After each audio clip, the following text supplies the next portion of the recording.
Bonjour!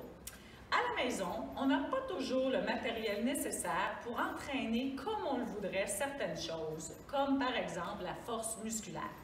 Si vous aviez l'habitude de vous entraîner avec des poids libres lourds, il peut s'avérer difficile de trouver à la maison un comparable. Mais voici une petite idée d'un équipement que vous pouvez vous procurer et qui pourrait vous aider à augmenter la difficulté de certains exercices. Il s'agit du disque glissant, communément appelé gliding. Voici un modèle commercial que vous pouvez trouver en magasin pour le prix d'environ 20 $. Mais je vous propose de remplacer le modèle commercial par de simples lingettes que vous possédez à la maison. La seule condition pour utiliser vos lingettes est qu'elles soient bien glissantes sur la surface sur laquelle vous vous entraînez, que ce soit un tapis ou un plancher de bois. J'ai choisi pour aujourd'hui 2 exercices que vous pratiquez probablement régulièrement à la maison, soit le squat et la pompe communément appelée le push-up. Et je vais vous démontrer aujourd'hui comment effectuer ces exercices avec les gliding pour augmenter la difficulté. Nous allons débuter avec le squat. Alors, il s'agit d'utiliser les disques glissants pour augmenter le travail des membres inférieurs. On dépose la plante des pieds sur les gliding, OK? On s'assure de garder les talons dans le vide. Et il sera important, quand vous allez effectuer vos exercices, de toujours effectuer une pression contre le sol. Donc, le pied doit presser fortement sur le disque glissant lorsque vous effectuez le mouvement.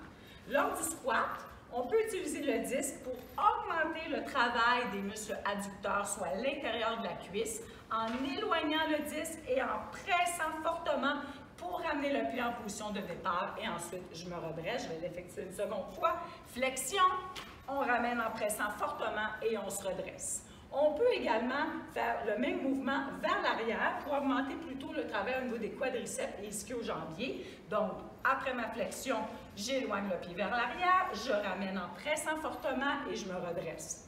Et encore plus que ça, on peut s'amuser à créer ses propres combinaisons de mouvements. Par exemple, je pourrais combiner l'adduction et l'extension-flexion ensuite de l'hanche et me redresser. Et bien sûr, alternance entre les jambes, donc on fait un côté puis ensuite on effectue l'autre côté. Et ainsi, vous travaillerez de façon plus intense les membres inférieurs. Qu'en est-il maintenant du push-up? Les disques glissants sont utilisés pour le push-up pour augmenter le travail musculaire des muscles pectoraux.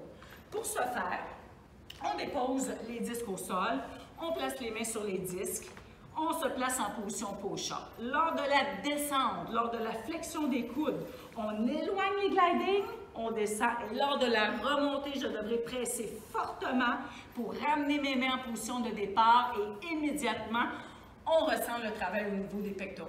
Je vais le refaire une seconde fois. On éloigne et on remonte en poussant fermement. Même chose si vous avez l'habitude de pratiquer vos push-ups sur les genoux. Soyez sans crainte, on peut faire la même chose. On descend et on remonte en pressant fortement. Voici donc 2 idées pour vous aider à augmenter la difficulté de ces exercices-là.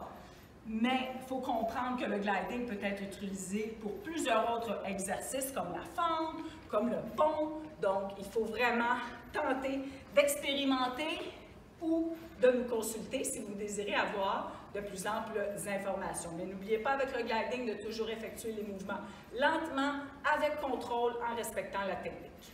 Sur ce, je vous souhaite une bonne pratique avec vos disques glissants. Si vous avez des questions, n'hésitez pas à nous rejoindre sur l'Instagram et le Facebook ou encore de nous écrire à l'adresse courriel sport avec un S à commercial ucam.ca. Bonne journée tout le monde!